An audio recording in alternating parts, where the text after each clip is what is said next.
Hello বন্ধুরা, শুভ সকাল। সব থেকে আগে যে জিনিসটা দেখাই, দেখো সুন্দর সুন্দর ছোট্ট ছোট ফুল ফুটেছে, ভালো লাগছে। আর এটাও ফুটবে। আর দুষ্টুরা দূরে বসে আছে, এসে খাচ্ছিল, আমাকে দেখে চট করে পালিয়ে গেছে। কত খাবে, খেয়ে খেয়ে আর পারিনি, লাস্টে কটা ফুল ফুটে গেছে, আরও ফুটবে, সব কুড়িয়ে এসছে। তো সকাল থেকে উঠে আগে ফুল গাছ দেখালাম, বাইরে প্রচণ্ড রোদ উঠেছে। আর আমার শরীরটা খুব একটা ঠিক নেই, কারণ চোখটা ফুলে গেছে। চা খাই, ওষুধ খেয়েছি। চা খাওয়ার পর একটু মাছের ঝোল আর ভাত করবো, আজকে আর কিচ্ছু কাজ করবো না। তোমাদের সাথে একটু কথা বলি সকালবেলা, ভালো লাগে। আর আমার গোপুসোনাও ঘুমাচ্ছে, একটু পরিষ্কার করতে হবে। দেখো, একটু কথা বলে নিই, তারপর পরে কাজ করতে হবে, তোমাদের সাথে দেখাচ্ছি। আজকের আমি কী রান্না করছি একটু তোমাদের সাথে শেয়ার করি। এই যে একটু মাছের ঝোল বানাবো, মাছ নিয়ে নিয়েছি। আর এই যে পটল আলু, একটু পেঁয়াজ কেটে নিয়েছি, একটু টমেটো আর আদা দেবো, আর একটু পটল আর আলু আর মাছ। আর এই যে মশলার ডিব্বা, আর এই যে কড়াতে তেল দিয়েছি। আর আমার ভাত হয়ে গেছে। আজকে বেশি রান্না নেব না, কারণ আজকে কুমড়ো আলু একটু সেদ্ধ দিয়েছি আর মাছের ঝোল। আর সব থেকে চুলটা দেখো উঁচু করে বেঁধে নিয়েছি, তোমরা এখানে খারাপ কিছু ভেবো না, কারণ মাথায় তেল দিয়েছি, এতটা মাথা যন্ত্রণা করছে। তা কালকের আমার কড়াতে একটু তেল ছিল, মানে বেগুন ভেজেছিলাম রাত্রিরে, আর রুটি বানিয়েছিলাম। তো বেগুন ভাজা রুটি, আজকে বেশি কিছু রান্না নেব না, একটু কুমড়ো আলু সেদ্ধ, মাছের ঝোল আর টক দই নেব। ডাক্তার যেহেতু আমার দইয়ের জিনিস খেতে বারণ করেছে, মানে দুধের কোনো জিনিসই চলে না, তাও আমি ডাক্তারকে বলেছি দুধ চাটা আমি খাবোই, কারণ তোমাদের কথা আমি শুনতে পাচ্ছি না অত। আর চা ঠান্ডা হচ্ছে না, এই যে চা খেতে পাচ্ছি না, এতটাই মানে গরম। তো ভাবলাম রান্নাটা করে নিই, বেশি রান্না করবো না, মাছের ঝোল ভাত। তো ঠিক আছে, আমি তোমাদের সাথে একটু কথা বলে নিই। আর আমাদের জলের ছেলেটা 3 দিন পর জল দিল। বিজেপি জিতেছে, বিজেপি জিতেছে এই করে করে জল দিতে আসে না।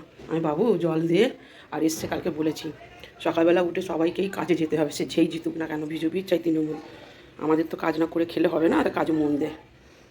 সে আমাদেরকে এভাবেই বাঁচতে হবে, যে সরকারি আসুক ভালো হবে, যা হচ্ছে ভালো হবে। তো চলো, বলে জলটা দিয়েছে 3 দিন পর। তো আমি একটু রান্না করতে করতে তোমাদের সাথে কথা বলে নিলাম। আজকে ছোট্ট করে এই ব্লগটা দেবো। আর রান্নাটা বসিয়ে দিই, যখন তেলটা গরম হয়ে গেছে।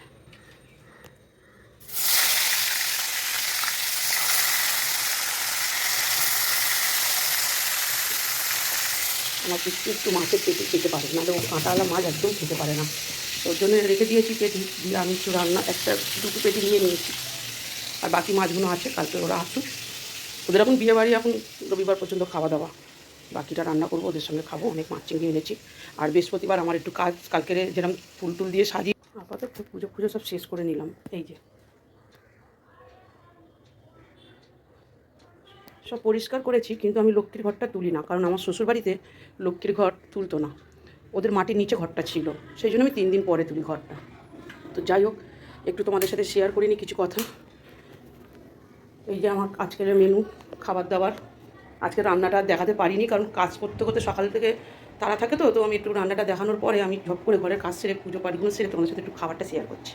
এই যে আমি আজকের এই ভাত নিয়ে যাব, আর মাছের ঝোল, আর এই যে কুমড়ো আলু সেদ্ধ, আর তার সঙ্গে নেব একটু টক দই। এই আমার আজকে দুপুরের মেনু। কারণ আমি যেহেতু ওখানে খাই, তাই খাবার আমাকে নিয়ে যেতে হয় সাথে। আর ওদেরকে গিয়ে রান্নাবান্না করে দেবো, এখন চা খাবে বসে থাকে, যেহেতু আমার 11:30টার মধ্যে চলে যাওয়ার কথা, যাবো। তো যেটা বলছিলাম, কালকে খুব রাত্রিরে মনে হচ্ছিলো মার কাছে চলে যাই, মার কথা মনে পড়ছিল। তো আমি বললাম যাই একটু, বুধবার দিন একাদশী আছে, তো একটু মার কাছে ঘুরে আসি। তো কী বলবো, আর যা গেলে আবার ঘরে কাজ থাকে, বৃহস্পতিবার পুজো পাঠগুলো হয় না, সেই জন্য আবার ভেবে আবার যেতে পারলাম না। মানে বুধবার যদি যাই, বৃহস্পতিবারে পুজো টুজোগুলো মুশকিল হয়ে যাবে, জন্য বুধবার আর যাবো না, ঘরে থাকবে, একটু ব্যাংকের কাজ ফাজ করবো। তো ঠিক আছে। আর যেটা বলছিলাম, মার কথা মনে করতে করতে সকালবেলা উঠেছি, উঠে দেখছি ফেসবুকটা খুলতেই 2022 মাস সাথে আজকের দিনে দক্ষিণেশ্বরে গেছিলাম। তো দেখি ওই ফটোটা ফেসবুক সাজেস্ট করেছে আর শেয়ার করতে বলেছে, তো ভাবলাম আর একটা ফটো লাগিয়ে দিই, দিয়ে শেয়ার করলাম। ওটাও বিপত্তারিণী যাওয়ার ছবি আছে, লাগিয়ে দিই, বেরোনোর সময় মাকে ফটো তুলেছিলাম। তো ঠিক আছে, ভবতারিণী মাও আমার সাথে আছে। সত্যি কথা বলতে, যখনই যাকে মনে করি সে আমার পাশে থাকে।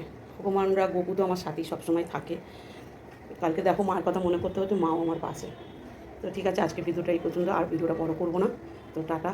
আমি তোমাদের সঙ্গে ঘরের কাজটা শেয়ার করতে পারি না, সকালবেলা অনেকটা কাজ থাকে, তো আর বেশি অ্যাক্টিভও থাকতে পারি না। এই যে এখন কাজে চলে যাব, আর সেই এখন বিকেল 5টা 5:30 পর্যন্ত কাজ করবো, সেই জন্য সন্ধ্যেবেলার পরটাই তোমাদের সাথে বেশি মানে অ্যাক্টিভ থাকি, ফোনটা দেখি, তখনই বেশি ফেসবুকটা চালাই। আর কোথাও যাওয়া থাকলে তো আর হয় না। আবার রাত্রিরে একটু দেখি। তো ঠিক আছে, টাটা।